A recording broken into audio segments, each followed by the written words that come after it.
Lasar is Louisiana Search and Rescue Dog Team, and 3 of us, my daughter and Dee Wild and myself, started the team with our first meeting in November of 1989. We acquired our first dog, a golden retriever, in 1990. As of that time, we have responded to over 1,000 calls from May of '91, when our first dog became active, to now. It is the Guardian, and they actually do have a New York contingency, I believe. So they sent Jessie out, and she contacted a photographer out of New Orleans, and the 2 have come out today to get an eye on what we do. Now, what had occurred was Jessie got very interested in a case in Washington State, and that's where she learned about human remains detection dogs. She contacted Cat Warren, who wrote the book, What the Dog Knows. I happened to be in that book in several chapters, so she put us in touch, and she decided to come out and do a piece on the team.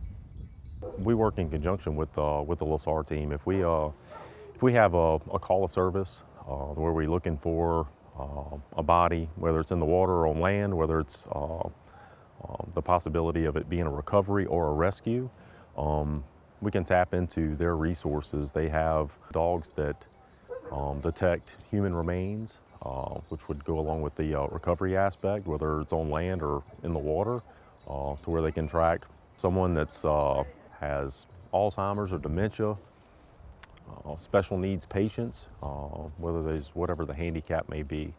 The benefits are, yeah, we have a canine division.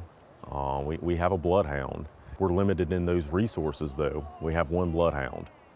They have multiple bloodhounds, to where if you have a dog that gets burnt out in the summertime or just burnt out period, we can actually tap into multiple bloodhound canines that this team has.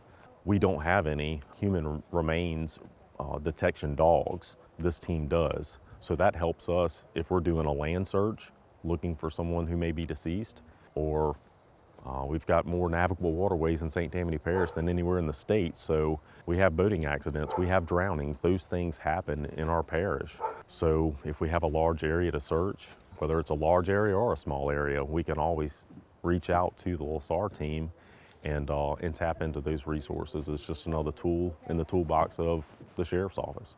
We have had handlers contracted through the FBI. We have gone from Anchorage, Alaska through to Puerto Rico and a lot of states in between. So we're not held to a jurisdiction. We work with any state, federal, or local law enforcement agency that needs us. Whenever we have the Lasar dogs on the water, in our boats, the main thing that I want to look for is to make sure that we're safe in the boat. Make sure we have all of our safety equipment that we need. We have all of the recovery equipment that we're going to need. The dog handler, they're actually focused on the dog and paying attention to what they're doing.